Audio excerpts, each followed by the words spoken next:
guys.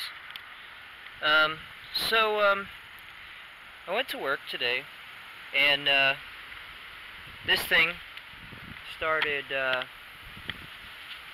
it was running okay, but I noticed that it had this kind of funny sound to it, right?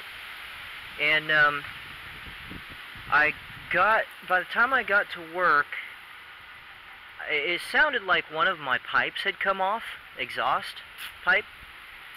So, or like was loose, I had a bad exhaust leak, and I started smelling fumes, like exhaust fumes in the cab.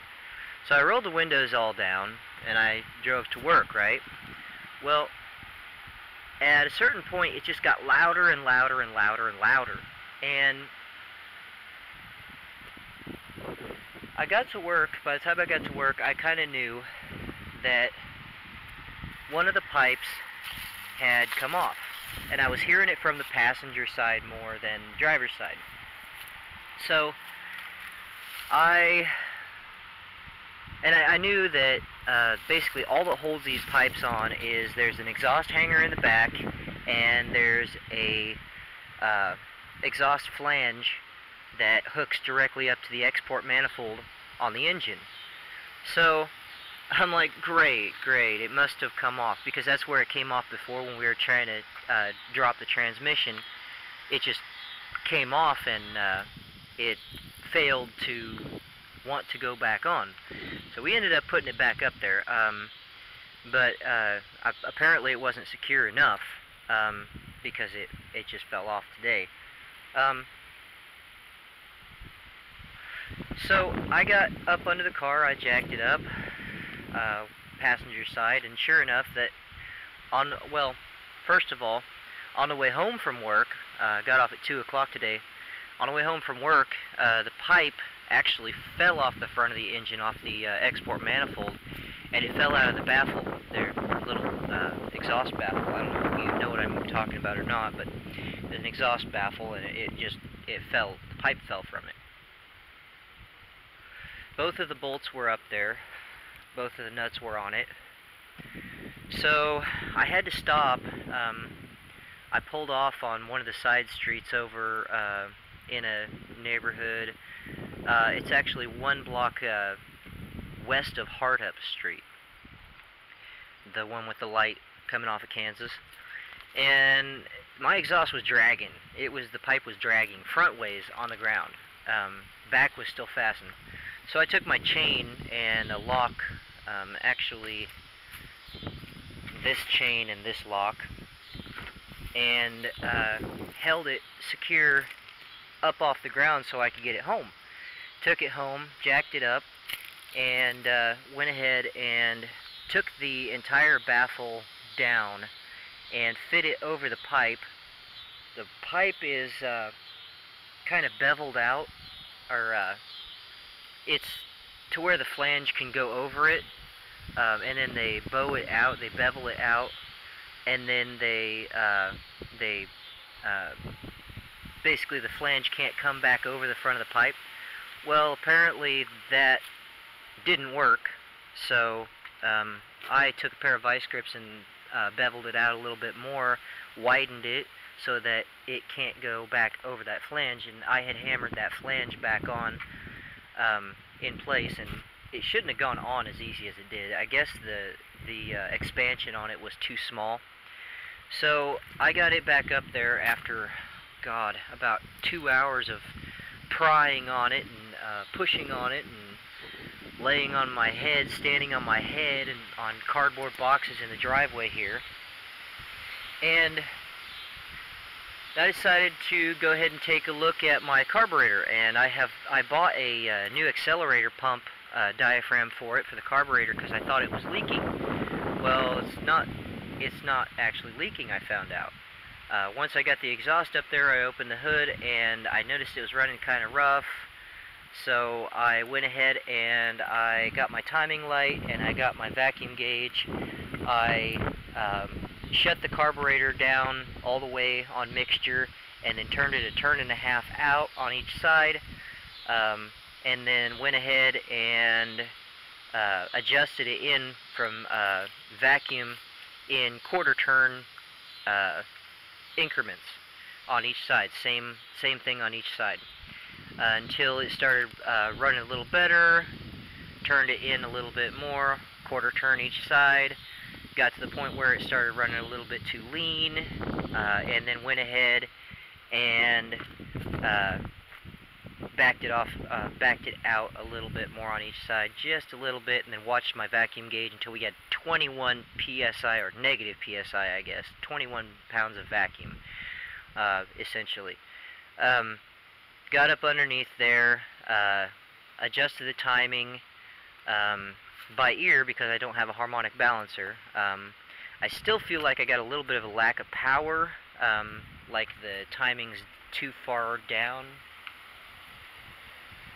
still, but it moves and it rolls and it runs.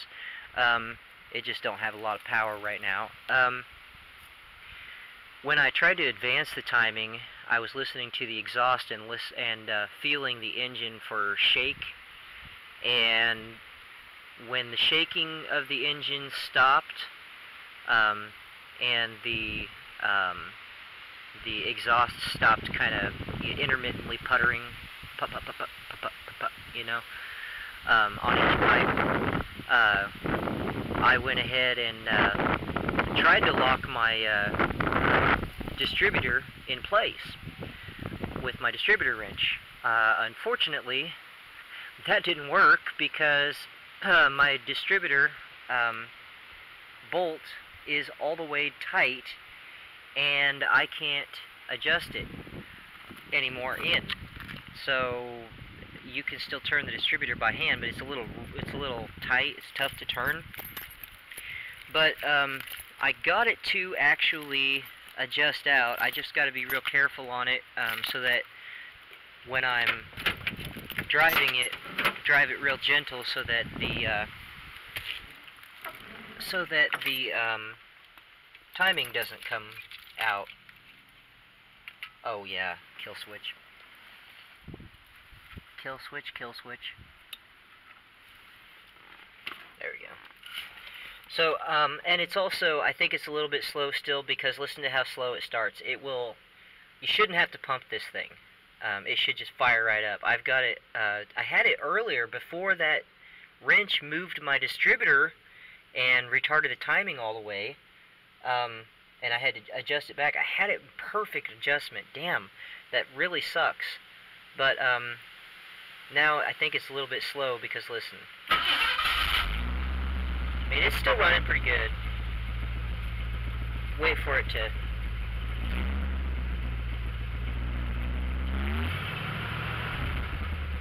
There we go. We got fuel in it now. But now, if you listen to it, the exhaust leak is fixed. I mean, I came in here, it sounded like half a dragster. I was hearing half the engine, 4 cylinders hitting on the left side, or on the right side.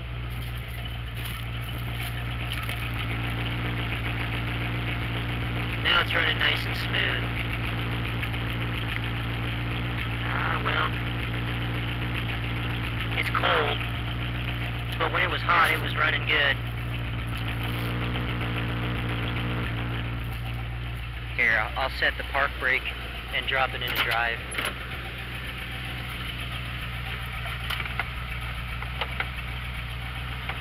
See, now it'll start idling up.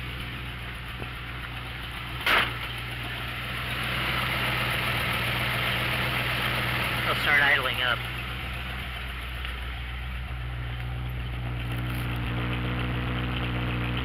You hear that kind of funny, kind of popping in it? I think that's timing, I'm pretty sure. Because when you adjust the timing, when I had it adjusted perfect, it didn't do that. It was running perfectly smooth. But that could also be just because it's cold. Parking brake, how do you like it? That way it can't roll forward.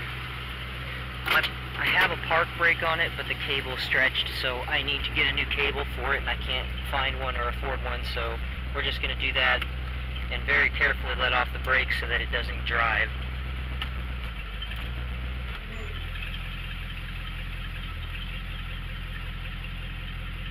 Okay, we're not moving.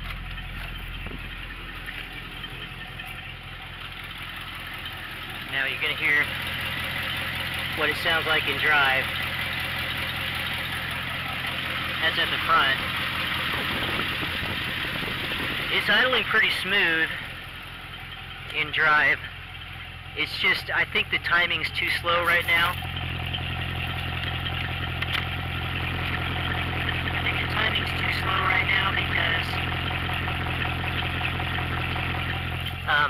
because it just doesn't have the power. I checked it for vacuum leaks. Oh, and the belt that was squeaking was my alternator belt. I fixed that. Tightened up the alternator.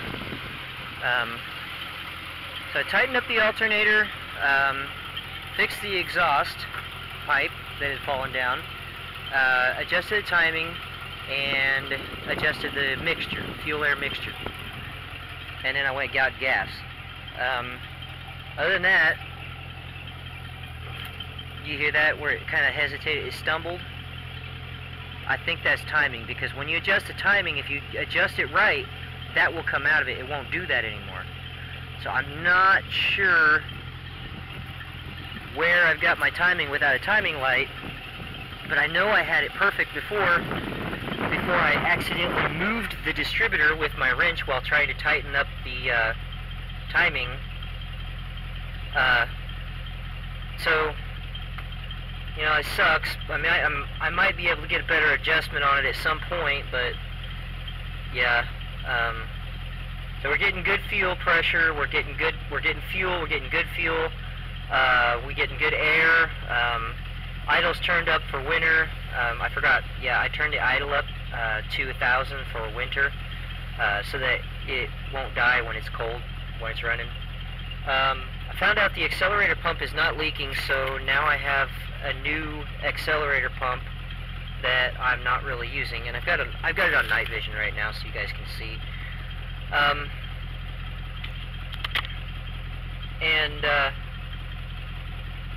Yeah, we're basically doing good. The alternator is doing something funny. Since I tightened up that belt, look at it bounce. I don't know if you can see it. See, needle bouncing. It didn't do that before. I'm not sure why it's doing that now. Maybe the regulator kind of going crazy. And now,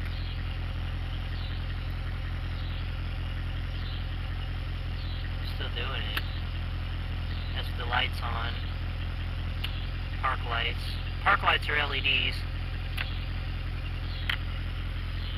And of course, kill switch. Kill switch and power. Engine kill.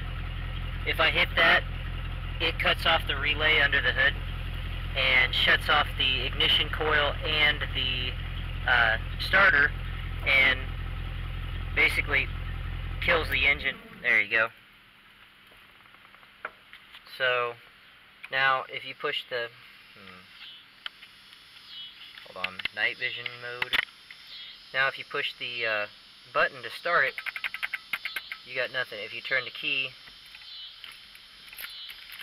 you got nothing. So unless you flip this kill switch, that green light won't come on, and that green light, this is something I built into it because I don't want my truck stolen. Okay, so now I flip the kill switch back on, I can turn the key, and it's in start position. I can fire it up if I move it into park or neutral, and then it'll start up. See, that's what it's supposed to do. That's what I remember this vehicle being able to do. Maybe it was just cold, because now it's running fine. Because now it's in park. You hear how the idle's high? That's for winter, because once it starts getting cold, these carbureted engines don't like to stay running when they're cold.